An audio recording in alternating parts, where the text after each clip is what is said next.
Hello and welcome to How to Deal with Grief and Trauma. My name is Natalie Himmelrich.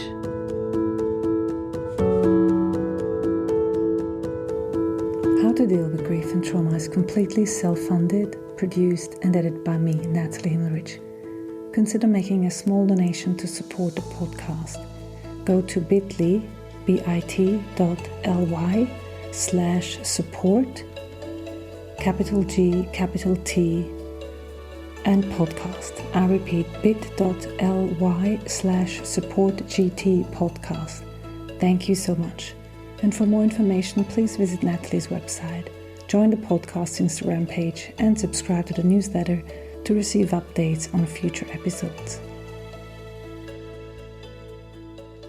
So if you've been drawn to this episode, it might be due to the title, containing one of the most searched topics, or due to the name of my guest. Diana Richardson is widely known due to her many books that span multiple pages, if you look on Amazon, which have been translated into various languages. For me, however, the connection was made due to our common friend, Janet McGeever, that you might know or remember from episode 42, who spoke about sexuality and relationships in the context of grief, loss and trauma. I feel lucky to count Diana, also known as Puja, as a friend. I've known her personally for more than 10 years, and I had the chance to sit in her presence multiple times when she was teaching women's or couples retreats, as well as just the two of us over a cup of tea. For me, personally, she's the embodiment of the wise woman archetype. She possesses and has embraced feminine energy and is also in touch with the masculine energy and its qualities. Her life is spiritually centered, with her in full mastery of her body, heart and spirit. She's in touch with her own feelings and allows herself to feel fully and experience life. And most of all, she uses her life experience to teach and support others in the area of life that is central: intimate relationships and sexuality. About this week's guest, Diana Richardson, aka Puja, was born in KwaZulu, South Africa.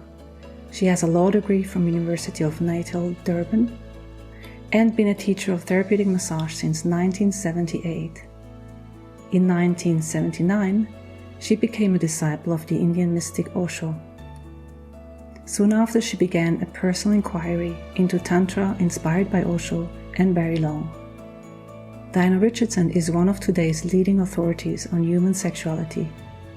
She has been teaching couples her highly effective love keys, together with her partner Michael, since 1993. She has written 8 books on Tantra, 2 with Michael as a co-author. Diana deals with the essence of Tantra, the union of sex and meditation, and how in practical ways a person can experience a more fulfilling love life. So thank you for joining the podcast, Diana. How are you doing today? Oh, Natalie, so sweet, to see you and to hear you, and very honored to have this invitation, for which thank you very much. Sex is a delicate subject, and so there's always before a podcast a little bit like, how's this going to go? So not apprehensive, but I'm on tenterhooks. But there is a lot of sadness associated with sex, but also a lot of healing is possible in this area. So I will leave it to you to ask me questions and so on, how you wish this talk to go. And so for me, I know a little bit more because obviously I have been listening to you teaching in many different instances, but those who listen might not know. So why don't you start with telling the listener a little bit about how you came to do the work that you're doing in the world? Yeah. What I can say, it was like an organic process. In my early 30s, I came across some information in a book, several books by Osho talking about Tantra, and it was just amazing, talking very much about expanded states and so on. And I was like, wow, that sounds nice. But how do I do it literally with my genitals, with penis and vagina? And kind of parallel time, in the early 80s, Barry Long, an Australian spiritual master, put out 2 talks called Making Love the Divine Way. And I listened to those. And he's he doesn't talk in the expanded terms that Osho speaks, but he's very practical, literally with penis and vagina. So then I just followed his information, and made love thousands of times, just checking it out like a little, I guess, like my own inner laboratory. So that's very long, right? Yes, that's that's very long. Yeah. And it just made such a substantial difference to my experience and how I felt about myself and how I felt about sex, how I perceived women, how I perceived men. So it was very life-changing. So I did that for several years, and then I was with Osho all the time, but then again, later read his books and was like, oh, now I understand. And, what the level that Osho was talking at, because I had the foundation experience. But that curiosity was just for me. I can't say that I had any problems or traumas, as far as I was concerned, in my sexual life. I was early 30s. But I was just curious, and many of us have this curiosity. There must be more. And you'll hear people saying that again and again. I was living in a community in India, and people noticed that I kind of like evaporated from the party scene and started saying, we never see you. And I was like, oh, well, yeah, I'm kind of in bed. And so it kind of got around that I was exploring. And then couples started to come to me, and individuals too. And I found it very easy to talk about. And I understood, I could answer, I could help them. I was a massage teacher before, so talking about body, is relatively easy for me. So you just shift to the genitals, it was no problem for me. And then that just kind of evolved in me to like designing a week-long retreat, and started to do that. And then in 1996, I decided to write a book. And the motivation was, is it possible to put these inner experiences, awareness, body experiences into words that will that people can resonate with? And I really enjoyed it. That first book, The Heart of Tantric Sex, has been very well received. So, that's also taken years to happen. So I really enjoyed it. I found I could express it or write it. And then, get that book published, and then one book leads to another, publishers invite you, and so on. So the whole thing is just kind of unfolded bit by bit. And then now, today I'm in this situation that, I'm considered, like authority on this subject. Like, how did that happen? But that is what has happened, because when you start to play in the field of transforming the basic sex energy, you have a lot of understandings, you have revelations, you have like aha moments. And I think it's important, that people know that I didn't have this as a goal. It was just really like minute by minute. I mean, now I'm 70. I'm still fully engaged in the whole thing. So it's been, really a good part of my life. Yeah, so that's how I got into it and how we met, beautiful meeting, women's group, couples group, and like you said, over a cup of tea or two. So yeah, Natalie. Then what basically I try and do in the workshops is create a new basis for people to perceive sex and start to experiment with sex. And it's tremendously healing, tremendously integrating. Yeah. So I think the first question that people who might not be so familiar with the topic is, Tantra as a term has been used so widely in so different contexts with so different meanings behind it. So why don't maybe you start with giving your explanation or the definition of Tantra and what you express with that. Because as we know, lots of people have all kinds of different definitions and what they do, but it in their courses that they call Tantra can look so different. Yes, this is a good question, because from my perception, my perspective, there's a lot of misunderstanding about Tantra from people who are teaching Tantra or attempting to convey it. Yeah. And I would say I'm a purist. It's just how it happened. It's not like, but my experience is based really on the meaning of Tantra. And the meaning of Tantra means expansion of energy, expansion of consciousness, a web of consciousness. And Tantra is an ancient Sanskrit word. So basically, if we look at how we have sex normally, we term it conventional sex. There is a lot of tension involved. And we are very goal-oriented. So we very much are working towards the peak, the orgasm, ejaculation. And this is the reason why we want to have sex, because of that. But effectively, if we look at the energy system, what we are doing is building sensation, intensity, and tension up, and then discharging it. Mm-hmm. Whereas Tantra's invitation is to expand energy, not to discharge energy, right? And so that means you start to contain the energy.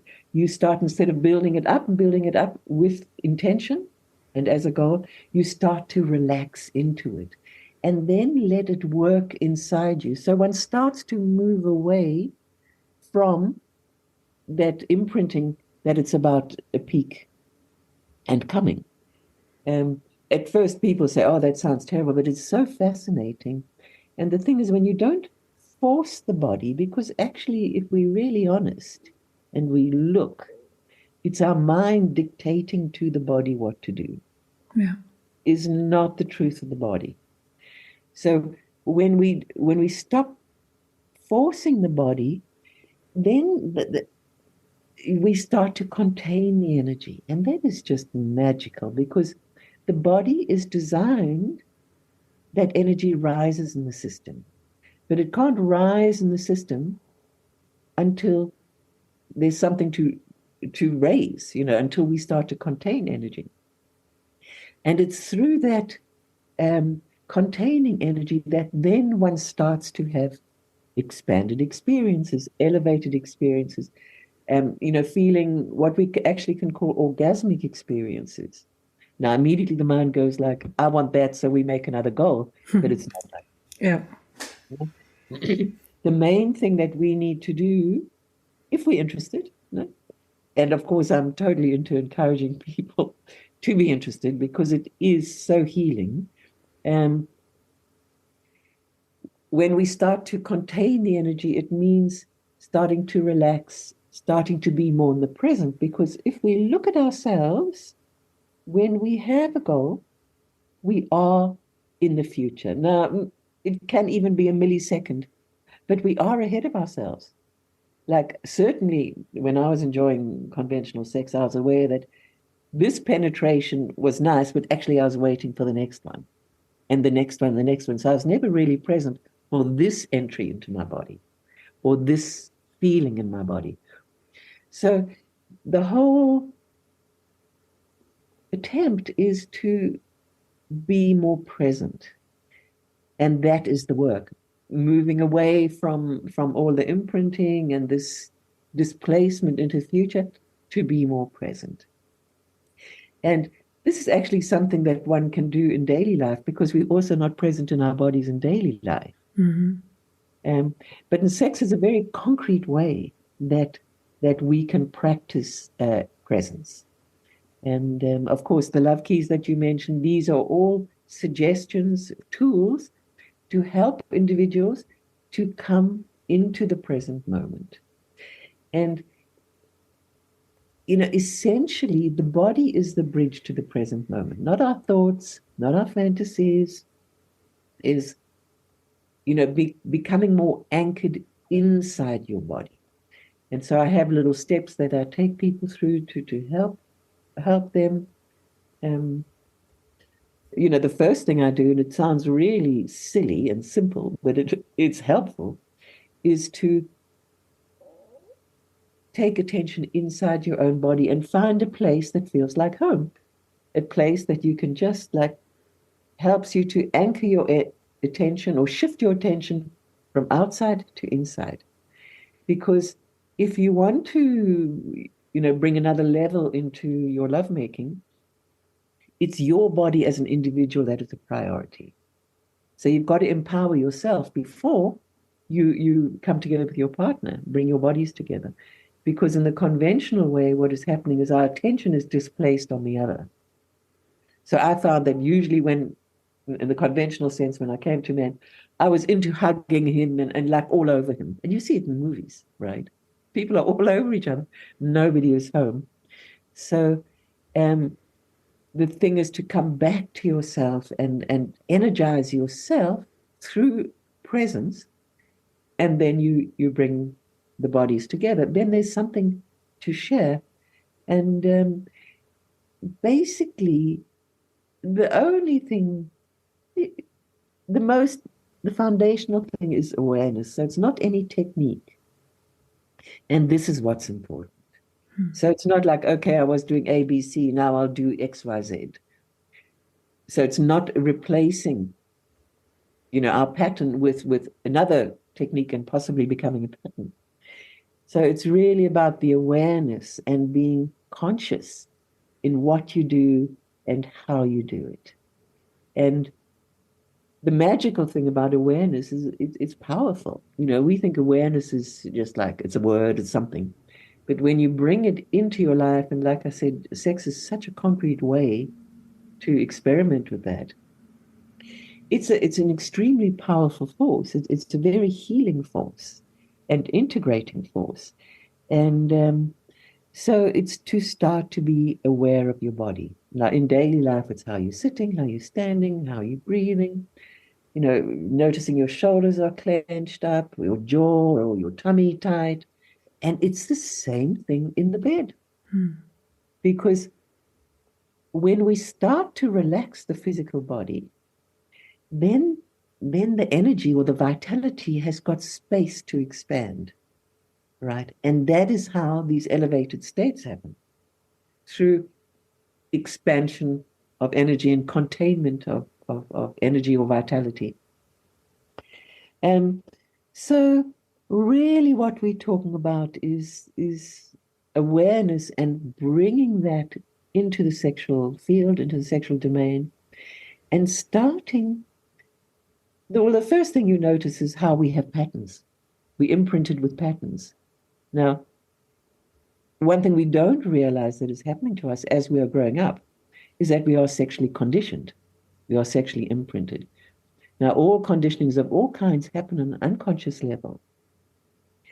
So it's not like we are choosing that. It's just simply we've been subjected to that. And through the pressures of forces, the vibration in the society around sex. So the first thing you start to notice is, wow, you always, that you're always ahead of yourself, that you get very tense in sex, you're focused on the goal. As women, we tend very much to want to please the man. We tend to cross our own boundaries very often. And one example of that, and I'm sure like most women can relate to it, is that most of us would like to have more time before the man enters us. Now that is based in our magnetism in the body. So it's not something with the psychology.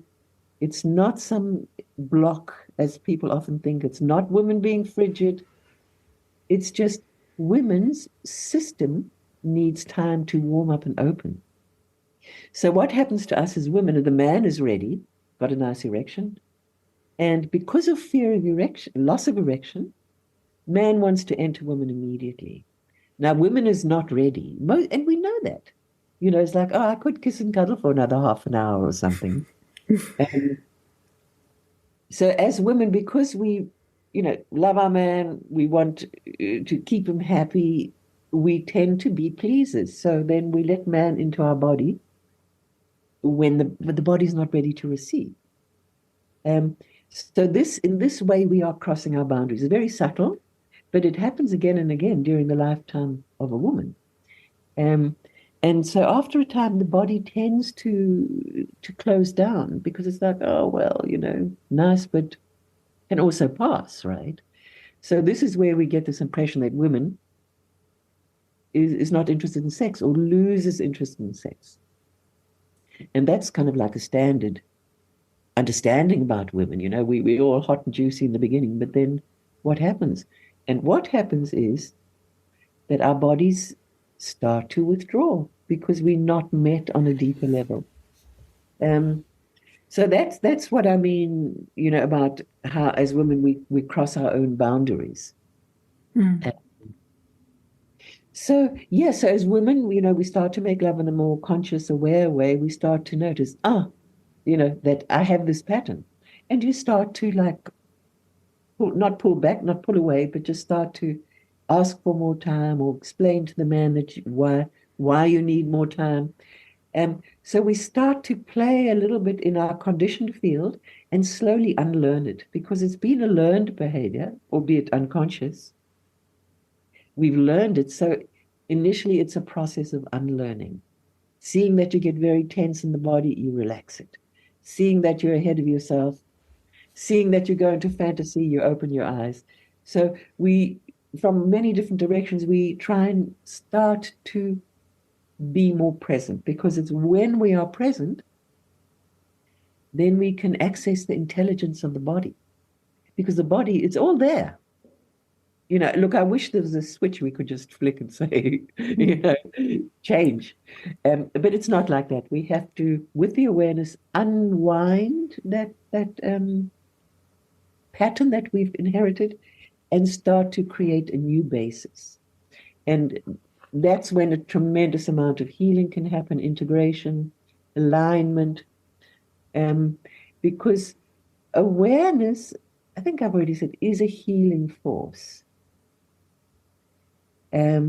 So what tends to come up in people initially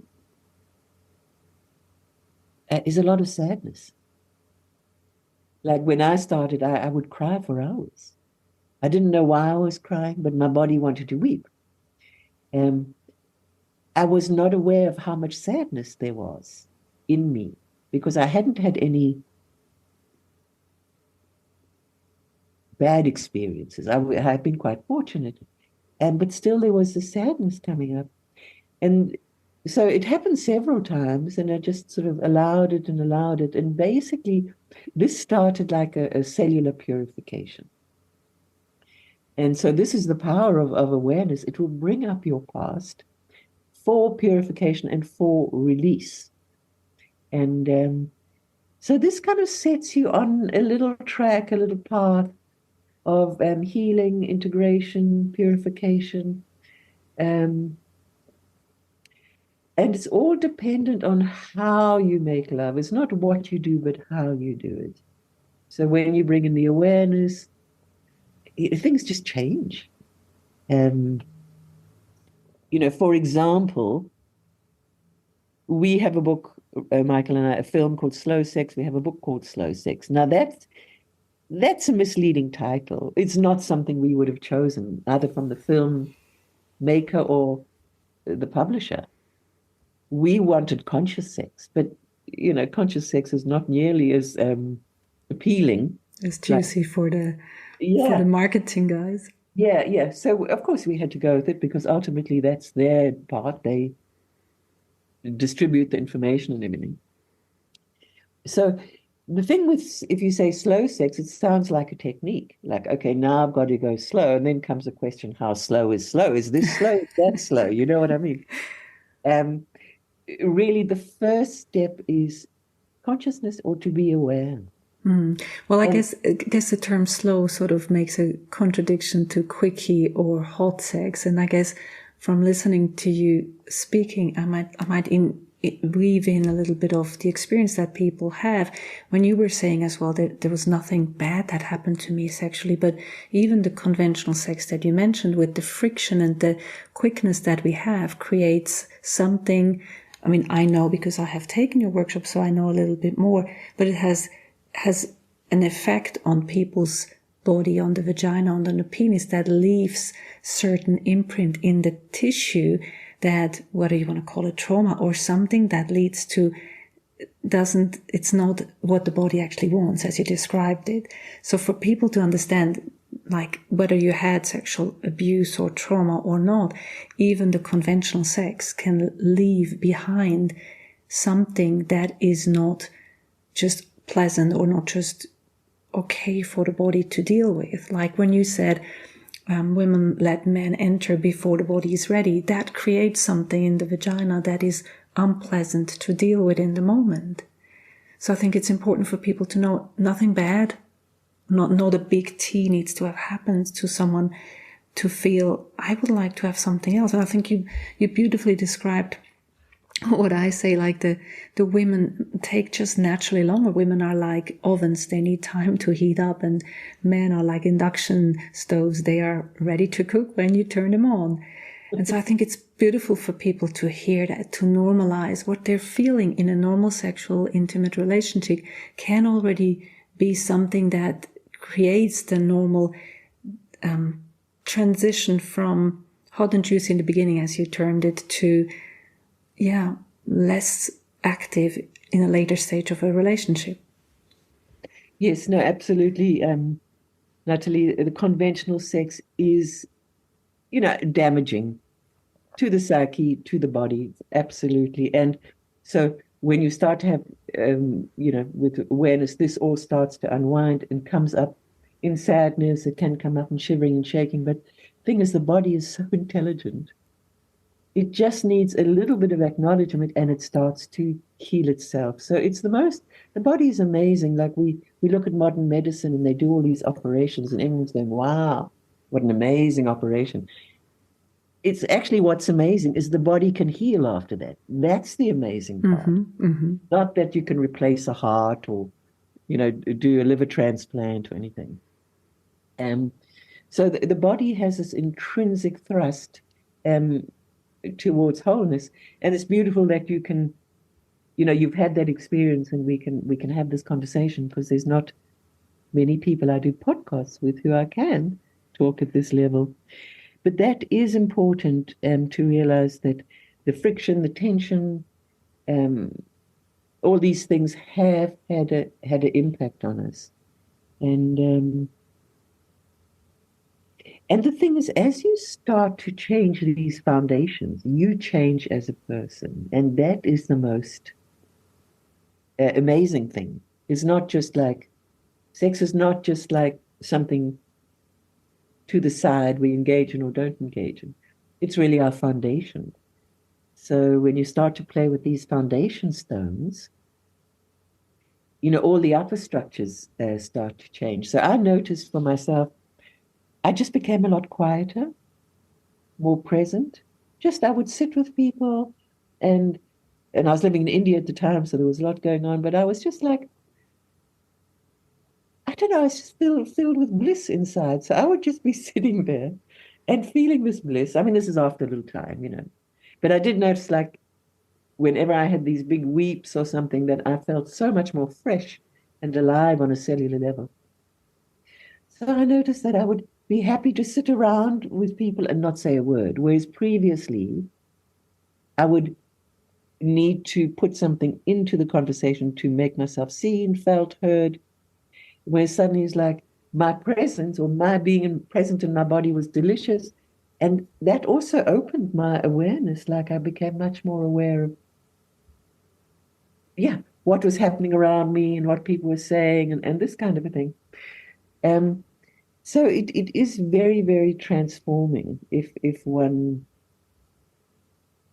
keeps engaged with the whole thing, because it's not a quick fix. right? You're turning over a basic pattern in your own life, but actually generations before you. We've all been having sex in a certain way. And so we're turning over something that's deeply rooted in our psyche. Um, and that's great, because we need to do something as a society, as individuals, couples, about sex, because things are going off kilter, which is exacerbating the whole thing, making things a lot more difficult in the sexual domain. And of course I'm referring to pornography and what that's doing to people's bodies, to their minds. Yeah, say a little bit more, because we know Janet has spoken about that on the TEDx talk, but it's so important what it actually does to the young human mind to watch pornography. You would like to say something about it? Well, it's just unreal, and it's kind of rewires our brain and the whole system onto something that does not even exist. So it's very sensational, intensity, fantasy. So look, there are talks which I haven't really listened to, but actually how it does change the wiring. Yeah. But the byproduct of that is that boys, very young, boys 19, 20, 21, are beginning to have erection problems because the system can only take so much sensation. Then we lose sensitivity altogether. Then we add sensation. So essentially the nervous system or the sensitivity kind of closes down. So classically erection problems would be, 60s or so. But now they're starting really, really in young boys, and it's to do with overstimulation. Overstimulation. Yeah. And the penis just becomes kind of like numb, and then you add more to that. So it's twisting how men perceive themselves. And you see, one of the things that men have in conventional sex is performance pressure. Now we can come back to that. Yeah. So it's increasing the performance pressure. It's increasing the need for sensation, the idea that sex is about building up intensity, and increasing lack of sensitivity. And also that boys then think that is how sex is. Exactly. And then girls think that's how I have to do it. Be and look like and moan and... Yeah, and that's what I have to accept, having, being done to my body, and I've got to behave in a certain way. So what I have heard that the youth today is actually pulling right away from sex, maybe not from pornography, but from interaction. There's now a lot of very circumspect about sex, going into sex, but I can't say more about that because I don't really know. But so it is distorting people's nervous systems, people's ideas about sex. And, sex ultimately is really about love. And so, that's maybe another whole conversation, but, that's also affecting our capacity to love and be loved. Yeah. And that is a tragedy because, that's what, But I think one of the topics that you sort of started talking about before, about performance, in terms of the male and also premature ejaculation or erection problems, that's something that a lot of people experience in their sexuality, in their intimacy. Maybe we talk a little bit about what that does to the human mind, to expectations on both sides, and to the intimate relationship, because that is also inducing grief, right? It's a loss of something. And how do people deal with that? I mean, you've had a lot of people come through your courses, and I'm sure only from my understanding of what people shared there, it's possible to speak about those things. But why don't you share a little bit about your experience with people dealing with that? Like you say, it is a great disturbance because people don't enter with innocence and playfulness. especially men, enter with like a whole program that they have to follow, or, and it's all about erection, getting an erection in the first place, maintaining an erection, and then not coming too soon. Like you mentioned, premature ejaculation. So that's another tension. And then wanting to make the woman come, another tension. And but before he comes, so there's a lot of distraction for a man on his performance instead of feeling himself or being in the present. Um, but this is quite easily, I say easily, reversed through being aware and taking the pressure off erection. Now, one of the reasons also why men want to get into women very quickly because they're afraid of losing their erection. I think I said that. Mm-hmm. Women accept it because they're also afraid of the man losing erection. So this whole thing about erection has become like a huge theme. And the sad thing is that men tend to identify themselves as men or value themselves as men according to their erection status. Yeah. So if they have a lot of problems with erection, then they don't feel like a man, they think something's wrong with them, and they then will tend to withdraw from women. Same thing with premature ejaculation, like men think, oh, it's something wrong with me. They get afraid to make love because they might come quickly, so they pull away from sex. Yeah. So it's really this whole emphasis on erection that needs to be revalued.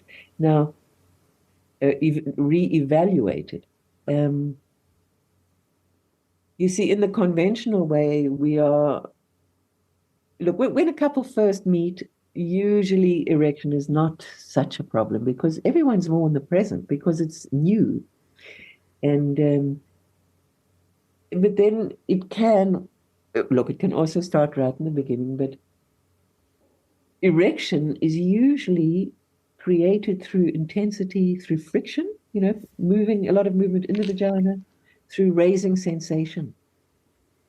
And so that tends to be the reason why man continues always to move in sex, because of this fear of loss of erection. So when we start to talk about women requiring more time, then the first thing that comes is, what about the erection? Pops up in both parties' minds. And the thing is that if we just allow that erection, the initial erection, to subside, we just wait. What's the pressure? What's the big deal? Kiss and cuddle, and honestly, usually, of course, there's no guarantee, but the erection will return, but from a totally different place. Not from sensation or stimulation, but from love. And an erection that arises from love and presence is very different to one that arises from stimulation and fantasy and so on. That erection tends to be relatively fragile. But the erection that comes like through presence and being here, that is a lot more stable. And in my courses, I do always ask a general question to the men: who has experienced that they've had an erection from love? And most of the men will raise their hands. So it's a phenomenon that the men do know. But then comes this fragility, this performance pressure, and so on, about erection. Instead of just relaxing, staying with it, waiting till woman invites man, look, I'm ready. And it's much more interesting for a man to enter a vagina that is ready to receive. And that's the beauty. So it's not just for the woman, it's also for the man of value. Because when the woman has had time for her body to open, the vagina becomes receptive and is able to absorb the male energy. So men will feel, wow, the energy moving, not just creating like congestion. I say that lightly, but through just like tension and erasing sensation. I think the key word in there, which people who haven't been to your courses have heard, but they don't know the importance of it, is time. I think, when I hear you speak about that, and I know the content of the course and what's being happening there, is a lot. It has to do with also in daily life, how we pressure ourselves in achieving, in doing faster, quicker, swap it in there. And the same with making love. How much time do we give ourselves? When does it happen? Should it happen just of any moment, or are we planning for it? Are we giving ourselves time and space for it to unfold in whatever way it can unfold? And I think time for me is the most important in all of that, because awareness for me has to do with time. Do I give myself the time? Do I have time to be with that? That is the requirement for me. Right, absolutely. And I'm always a bit, we use the word time, but it's still so linear. Yeah. So I sometimes think we give ourselves space. Time and space. Space to expand, space to relax. And that's a really good point, Natalie, because, it's a bit like how slow is slow. How much time is a lot of time. But look, the average time of man and woman universally calculated is like 2.5 minutes, right? Now, one can extend it to 15 minutes or 20 or 40 minutes and so on. But the body, if it stays in a cool state, doesn't get overheated, can actually sustain lovemaking for, I don't want to put a time on it, but a long time. A long time. Yeah. And that's why we do suggest two couples to really make appointments to make love, and really to set aside 3 hours, 2 hours, 3 hours. Not that you need to be making love all that time. You can, but just space to be. And also we need to expand our definition of what's making love. It doesn't only mean being inside the vagina. Exactly. It means you've given away a lot of secrets already from what you're actually doing the course, but exactly, it's that expansion of what does it mean to make love. Yeah.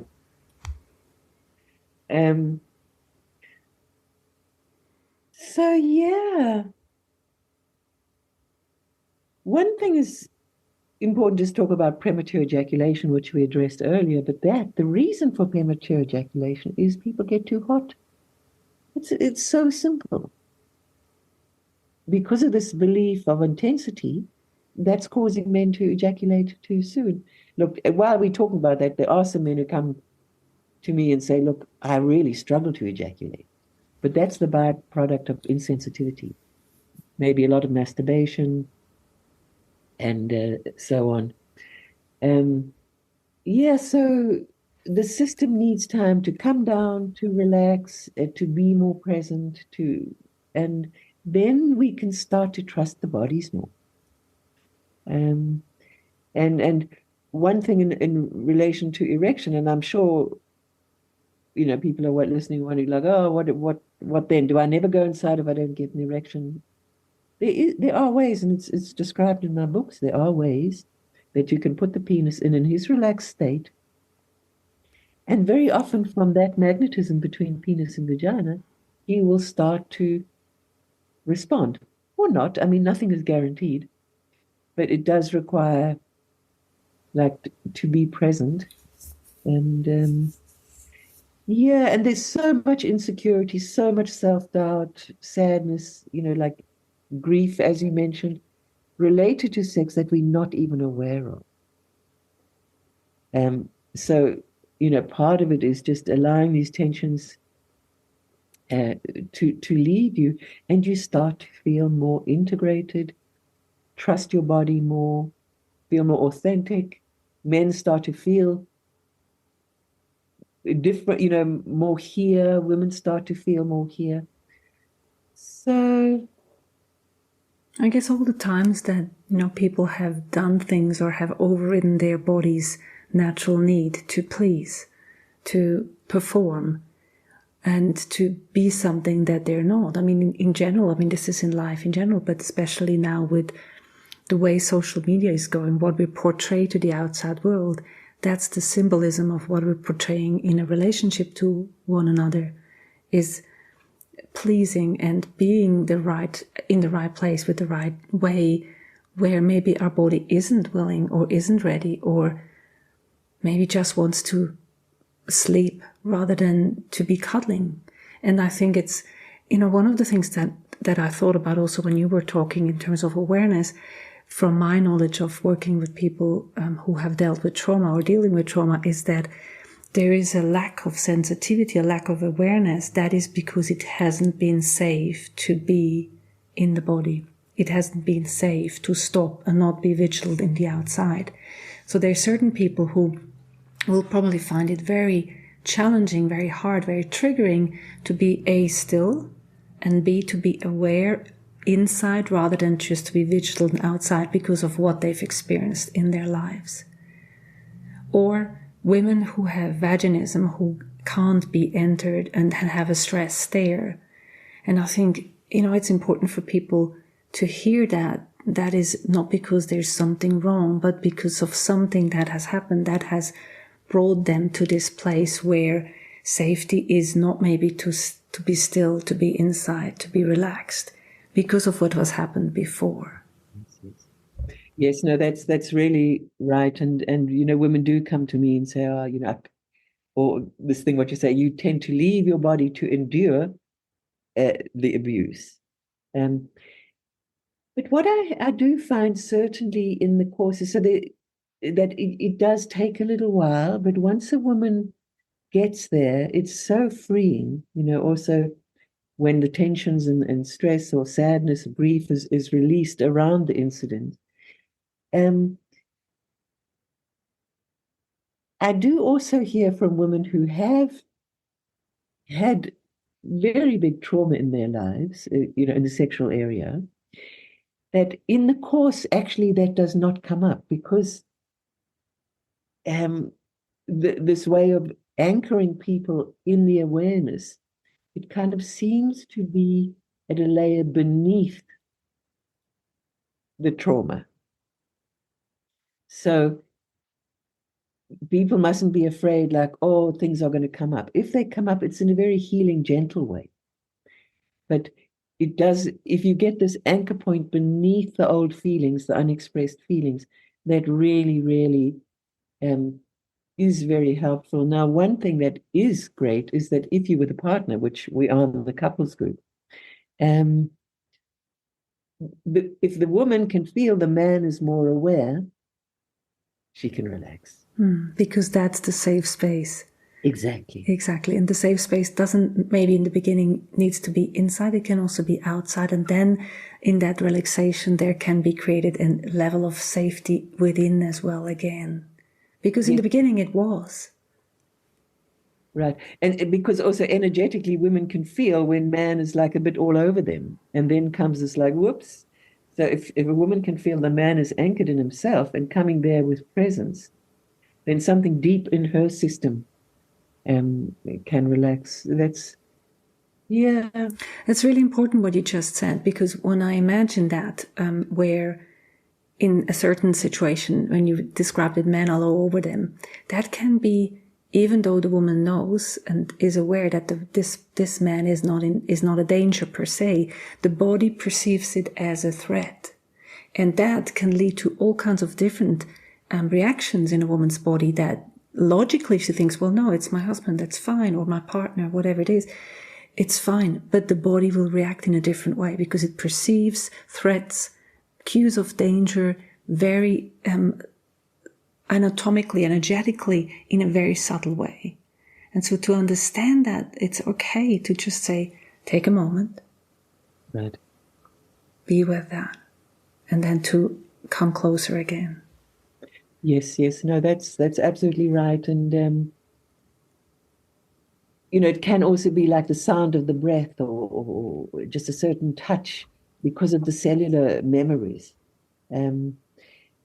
We have lost a lot of innocence through sex, in sex, through the convention, through our crossing of boundaries, through trauma, and so on. And it is one of the saddest things of how many people are abused sexually today, even today, men, boys, and women, girls and women. Also, quite late in their lives, they can, be sexually overpowered, raped, or interfered with. But what the beauty of this, and it's certainly what I felt, and that I regained my innocence.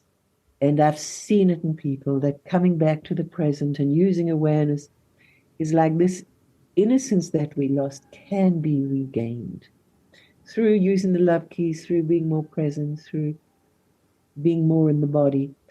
So certainly people, men and women, who have had these very difficult pasts, on the outside it looks like, oh no, I don't want to have anything to do with sex, because sex was the instigator of my problems. But exactly that can be used for the healing. And that's like, we could say, like the penis might have done a lot of damage, but the penis can do a lot of healing. There's a lot of awareness behind the penis, and that it's used in a loving way, a conscious way. It's healing for the man, it's healing for the women. I shared with you, and I also shared here on the podcast in another episode about my sexual abuse. And what I find is, this is 8 years ago now, and I find that it has tremendously helped me to be in the loving presence of a partner who was with that in a different way.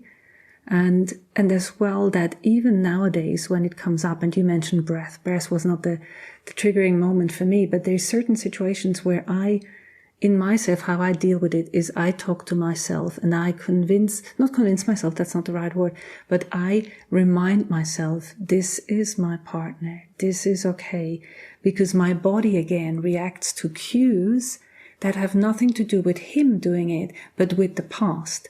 So in that moment, I talk to myself in a loving voice to be aware of the present moment and not the past, because present memories come up uninvited at any moment, unexpected, and you don't even understand why. There's nothing that obviously triggered me, but they can come up in some kind of situation. And then it's good to know ways to deal with that, as I explained in my case, to lovingly talk to myself of the present moment and make a distinction in me. This is the present moment. This was the past. Perfect. And to have the eyes open also to remind yourself you're here. That's one of the beauties of eyes open, is that it's easier not to drift off into, for a memory to come up and so on. Look, we don't really have to say it, but the percentage of women who are abused, it's like 1 in 3, right? So it's highly likely that a man, when he gets together with a woman, she is going to have had some traumatic crossing of boundaries at some point in her life. So it is also helpful for man to know that if a woman suddenly reacts, like pushes him away, it's not personal. You know what I'm saying? Or she suddenly withdraws or closes down. It's not personal.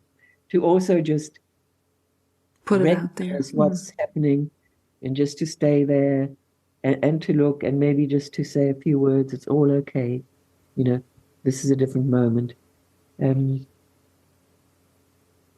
Well, thank you so much, Diana. It's been such a rich conversation, and I think for the time that we had, we were giving so much to the people listening, and I hope that those who listen to the podcast will have found some useful ways to deal with whatever they have experienced that has induced trauma or has created loss or grieving experiences.